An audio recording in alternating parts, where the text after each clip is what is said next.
Sino ba naman ang hindi mamamangha sa ganda ng Enchanted River? Tara na at samahan niyo ako sa isang kaaya-ayang paglalakbay sa misteryosong lugar ng Enchanted River at dito lang yan matatagpuan sa Hinatuan, Surigao del Sur. Kumusta po pala kayo mga Disney Princess? Ako nga po pala si Laika, yung like na like mo.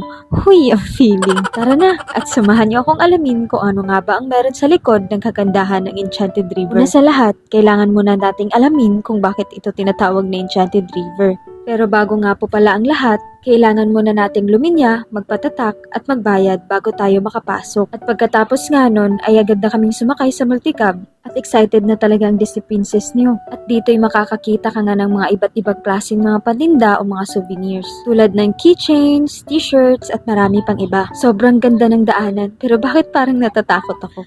Uy, charot. At after nga ng ilang minuto, at heto na't nakarating na nga kami. At pagkababa nga namin ay agad na kaming pumasok sa entrance. Lisudsab ko sa exit. Uy, char. At bago nga tayo pumasok, ay magpa-picture muna tayo dito. Tayo? Ako lang pala. Charot. Alam niyo ba mga Disney Princess?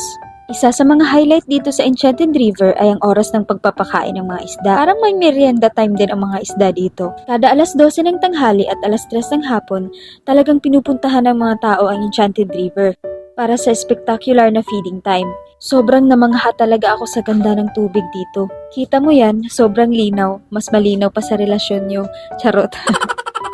At dahil mamaya pang ang alas 12 ang feeding time, tara na't samahan niyo akong libutin ang Enchanted River. At dahil hindi nga kasama si Disney Prince sa adventure na to, maningkamon trakan asa ang Disney Princess na videohan ang kaugalingon, si Minagsugo.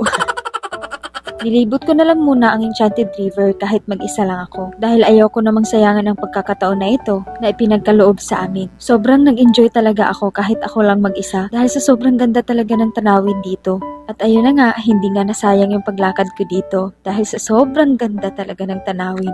At heto na nga ang pinakahihintay ng lahat, ang fish feeding time. Tumatayo talaga ang balahibo ko sa mga oras na ito. Alam mo yun? Dahil alam na talaga ng mga isda na kakain sila sa mga oras na ito. 'Di ba? Sobrang amazing. Grabe talaga mga Disney Princess, yung excitement ng mga tao dito.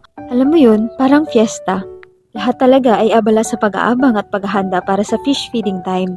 Kitang-kita mo talaga kung gaano sila kasaya sa pag-aabang ng mga isda. Sobrang saya talagang tingnan ang mga isda habang kumakain. Sa bawat feeding time, talagang puno ng kasiyahan at excitement ang Enchanted River. Hindi mo dapat palampasin ang ganitong eksena mga Disney Princess. Hanggang dito na lang mga Disney Princess. Sana nag-enjoy kayo. Bye!